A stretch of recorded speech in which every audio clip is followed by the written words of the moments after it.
Hi, guys. Happy Father's Day, dads. Thank you for being here today and celebrating.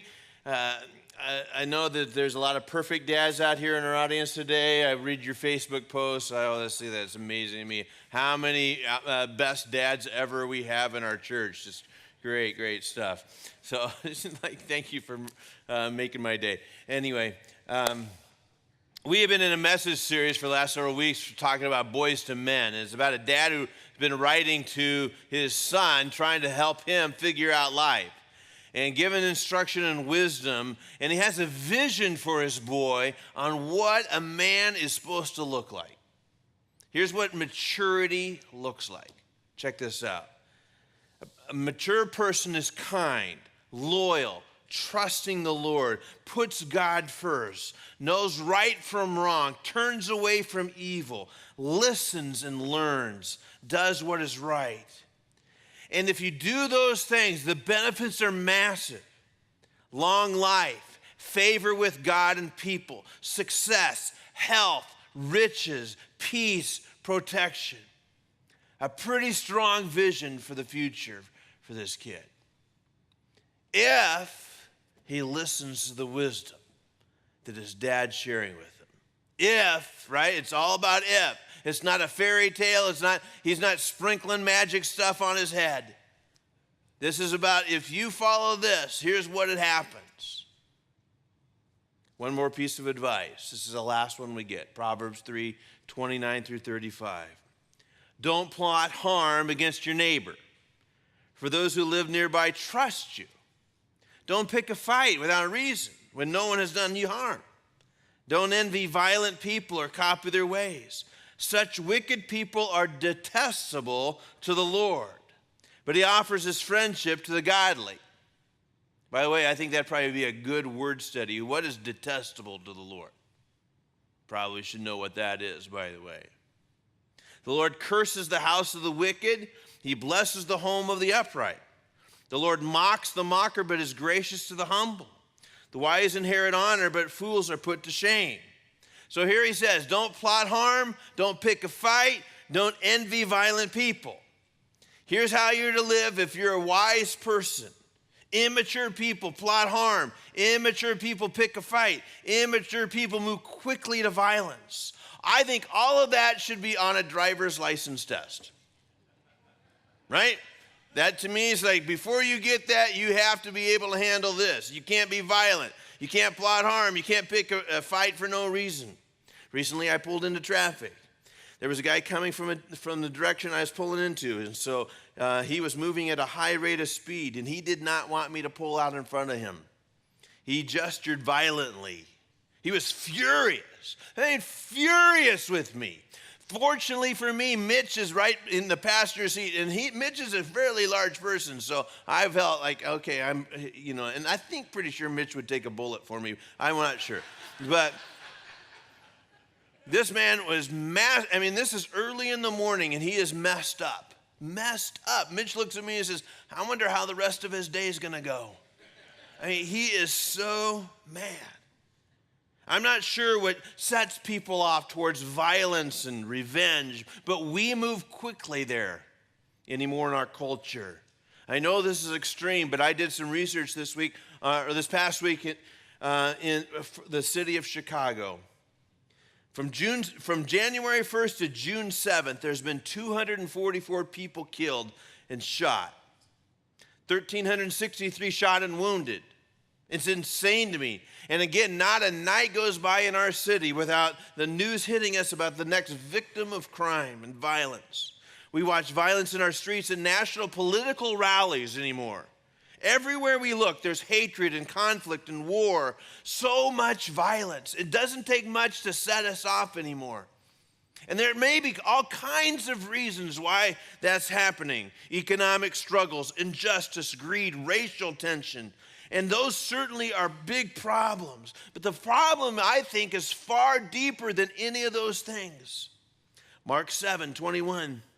For from within, out of a person's heart, come evil thoughts of sexual immorality, theft, and murder, adultery, greed, wickedness, deceit, lustful desires, envy, slander, pride, and foolishness. All these vile things come from within, not from without. They're not external things, right? Oh, if only they'd have been born here, done this, or wouldn't have had that. It's coming from within. It's my thoughts, my actions that are doing this. It's a terrible, terrible list. This is a massively terrible list, yet describes for many of us what we see every single day. Proverbs 3. The Lord curses the house of the wicked. He blesses the home of the upright and mocks the mocker, gracious to the humble. Wise inherit honor, but fools are put to shame. The Lord opposes the proud, gives grace to the humble. This literally means one who shows himself above other people, which makes sense. If you don't care about your neighbor, if you're plotting and wishing him harm, if you're picking a fight for no reason, if you're violent, it has to do with pride. All of that has to do with pride. That's what ticks us off, right? Is somehow you're hurting, you're attacking my pride. Solomon pleads for all of us to be humble people. But, oh Lord, it's hard to be humble when you're perfect in every way. I can't wait to look in the mirror. I get better looking each day. To know me is to love me. Right? I probably shouldn't say this, but I must be a hell of a man. Oh Lord, it's hard to be humble, but I'm doing the best that I can. Humility is not taught in the business world, right? It's not taught in business. You don't need a class on humility to graduate with an MBA. You don't even need a class on humility to be a pastor, right? You don't have to. There is no class on humility at Bible colleges. In fact, we will teach the exact opposite. We do what we best we can to instill pride in people. You can do this. You're awesome. Everybody's awesome. So if God opposes the proud but gives grace to the humble, we just might want to find out what that is. If God is opposing the proud and gives grace to the humble. See, I don't think a humble person is a violent person. I don't think a humble person is going to pick a fight with somebody. I don't think a humble person really goes out of his way, right, to wish somebody harm. I don't want God opposing me in any way, shape, or form. I don't want him coming against me. Bob Goff says that humble people dazzle God. Humility leans into God. Pride says, I don't need God at all. Now, we live in a culture that is obsessed, right, with self. We have coined a phrase, let's take a selfie, right? A selfie. So everybody in the world, right, we all take selfies. Look at me. Look at what's going on. Look who I'm with. Look where I'm at. It's all about self and pride. We post stuff on Facebook so that people will like us, literally like us. It's amazing to me. Forbes has an article about the habits of humble people. Forbes does this. It's amazing. Forbes came, again, business world obviously understands humility is a big deal. Here's what they said. Humble people put others first. Rick Pitino, big head coach, basketball coach, says humility is the key to success. Successful people lose their way at times. They often embrace and overindulge from the fruits of their success. Humility halts this arrogance and self-indulging trap. Humble people share the credit and wealth, remain focused and hungry to continue the journey. Humble people put other people first. Humble people listen. There is nothing more annoying than talking with somebody who won't stop talking. And when you get a chance to talk, you can tell that they don't really care to listen to you because they're thinking of the next thing they're going to tell you about before you even stop talking. Why? Because they believe that what they have to say is way more important than what you have to say. Humble people are listeners. If you want to work on your humility, work on your listening skills. Humble people take the time to say thank you. Humble people are gracious. They're not entitled to anything. We live in a culture that teaches us that we're all entitled to something more than what we have. Humble people take the time to say thank you. Humble people are curious. They have not got it all figured out. Constantly learning, constantly growing, and realizing that they aren't the one who's got it all figured out. Humble people are focused on others. They have a real interest in other people. And since humble people focus on the needs of others and act on it, they're going to help their friends and be more generous. So humble people have better, longer lasting friendships. That's why humble people have great friendships, because they're not narcissistic. We would not want a wife or a husband that only thinks of themselves. That would be a horrible place eventually to live in and through, right? If only I'm thinking of myself constantly. You ever had a friend like that? Or know somebody like that? Their opinion's more important than yours. Their ideas are more important than yours. They shut yours down. Their time is more important than yours. Humble people show up on time because they are not thinking that their time is more valuable than your time. People who are constantly late and constantly holding you up realize that your time is not as valuable as my time, right? Humble people show up on time. So Matthew 18, 1 through 4, Jesus kind of we get a clue into the life here of the disciples. This is the disciples. These are the top dudes, right? This is like the spiritual giants of our religion here. About that time, the disciples came to Jesus and asked, who is the greatest in the kingdom of heaven? Right? This is what they want to know. Is it me, Lord? Is it me, Lord? Jesus called a little child to him and put the child among them. Then he said, I tell you the truth, unless you turn from your sins and become like little children, you'll never get in the kingdom of heaven. So anyone who becomes as humble as this little child is the greatest in the kingdom of heaven. Who's top dog, Jesus? We want to know who's, can we put it in order here so we know? And Jesus pulls a little kid over and says, this is what it's like in the kingdom of heaven. This is what it's supposed to look like. This is what you're supposed to look like. Stop arguing about greatness. Start acting like a child. The child is the top dog in the kingdom. And if you ignore kids, and Jesus says you're ignoring me, so don't mess with kids. Don't discard kids. And in their culture, kids were discarded. They were pushed away. That's why Jesus kept saying, no, let them come over here. Most of the time, the disciples were pushing the children away. In their culture, kids had no status, no power, no leverage. They were weak and dependent. Children are trusting by nature. It's us adults who teach kids not to trust. Stranger danger is a big deal, right? Well, no, you can't trust anybody. Recently, I spoke here at our kids' camp in this room, and I don't know why, I need a lesson on boundaries. There's 170 kids in this room. It's ridiculous, and I didn't realize it was that big a deal, but it was like, and so and then they assigned me the story of Ananias and Sapphira. Which, if you know about Ananias and Sapphira lied to the church. And as a result of them lying to the church, the Lord kills them. So let that be a warning.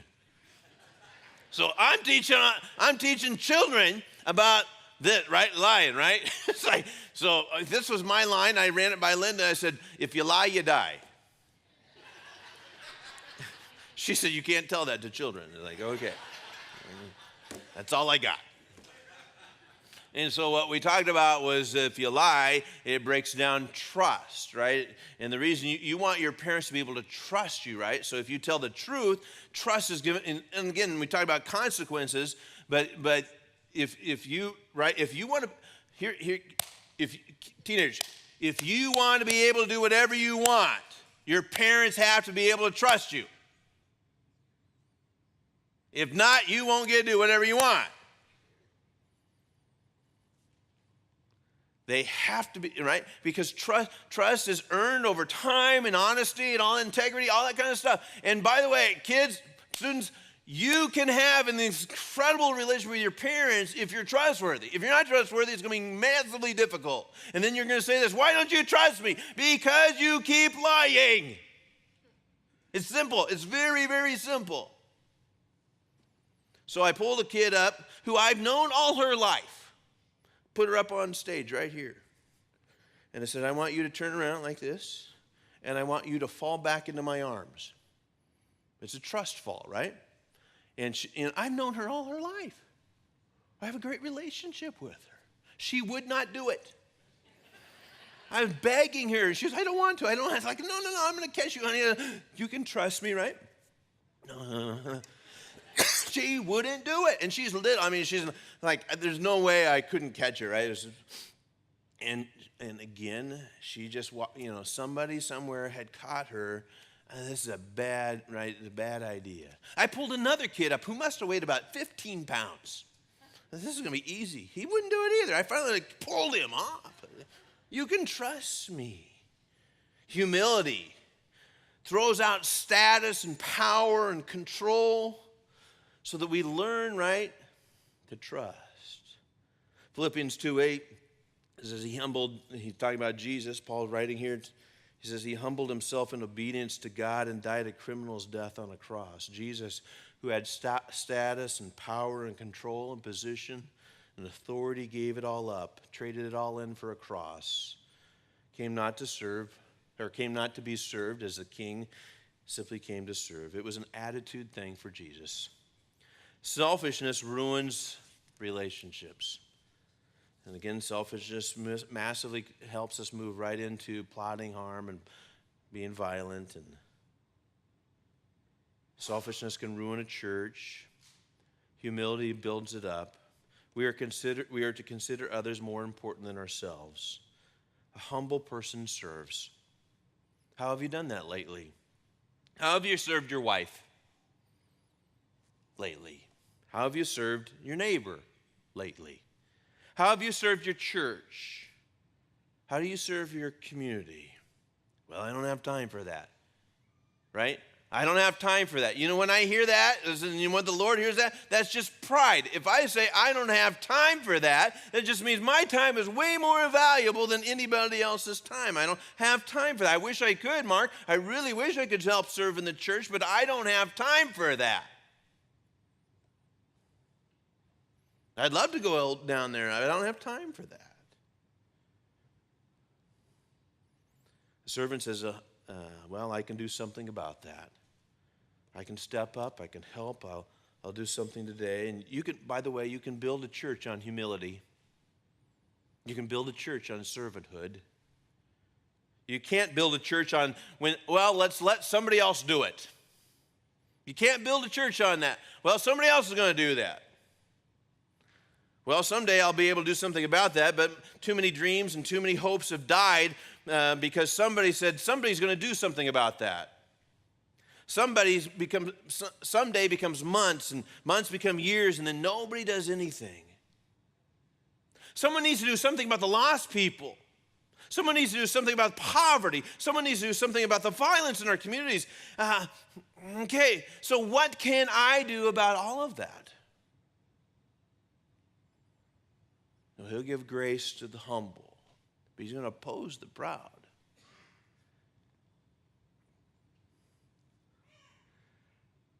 Perhaps we need to listen once again to the entirety of Proverbs chapter 3.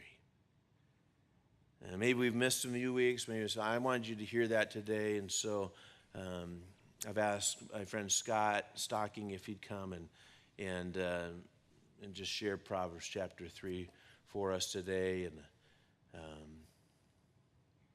after I pray, Scott, why don't you just come on up here, and I want you to listen to Proverbs chapter 3. God, thank you so much for your wisdom and insight into living, that Solomon would share that with us. Today we look inside our hearts and our lives, especially as dads. It's a good day to think about our fathers. For some of us, it's a hard day because Dad's no longer around.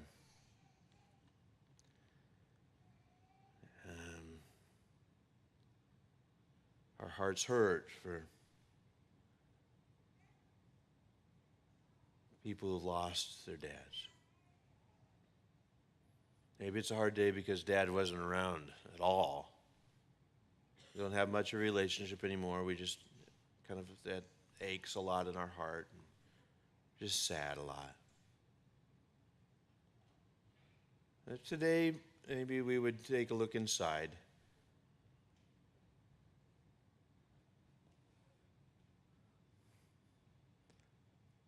To listen to your voice and to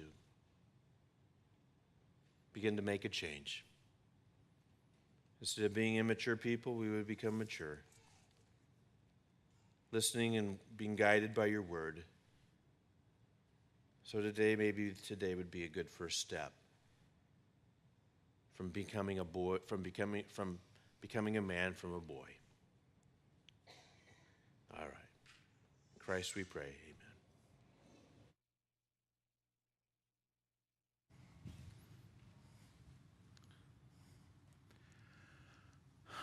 My son, do not forget my teaching, but keep my commands in your heart, for they will prolong your life many years and bring you peace and prosperity. Let love and faithfulness never leave you. Bind them around your neck, write them on the tablet of your heart. Then you will win favor and a good name in the sight of God and men. Trust in the Lord with all your heart, and lean not on your own understanding. In all your ways submit to him, and he will make your paths straight. Do not be wise in your own eyes. Fear the Lord and shun evil. This will bring health to your body and nourishment to your bones. Honor the Lord with your wealth, with the first fruits of your crops. Then your barns will be filled to overflowing, and your vats will brim over with new wine. My son, do not despise the Lord's discipline. Do not resent his rebuke. For the Lord disciplines those he loves, as a father, the son he delights in. Blessed are those who find wisdom, those who gain understanding. For she is more profitable than silver and yields better returns than gold. She is more precious than rubies, and nothing you desire can compare with her. Long life is in her right hand. In her left hand are riches and honor. Her ways are pleasant ways, and all her paths are peace. She is a tree of life to those who embrace her. Those who hold her fast will be blessed. By wisdom the Lord laid the earth's foundations. By his understanding the heavens were set in place. By his knowledge the deeps were divided, and the clouds let drop their dew. My son, do not let wisdom and understanding out of your sight. Preserve sound judgment and discretion. They will be life for you, an ornament to grace your neck. Then you will go on your way in safety, and your foot will not stumble. When you lie down, you will not be afraid. When you lie down, your sleep will be sweet. Have no fear of sudden disaster or of the ruin that overtakes the wicked, for the Lord will be at your side, and he will keep your foot from being snared. Do not withhold good from those who deserve it when it is within your power to act. Don't say to your neighbor, "Come back later, I'll give it tomorrow," when you already have it with you. Don't plot harm against your neighbor who lives trustfully near you. And don't accuse anyone for no reason when they've done you no harm. Do not envy the violent or choose any of their ways, for the Lord detests the perverse, but he takes the upright into his confidence. The Lord's curse is upon the house of the wicked, but he blesses the home of the righteous. He mocks proud mockers, but gives grace to the humble. The wise inherit honor, but fools only get shame.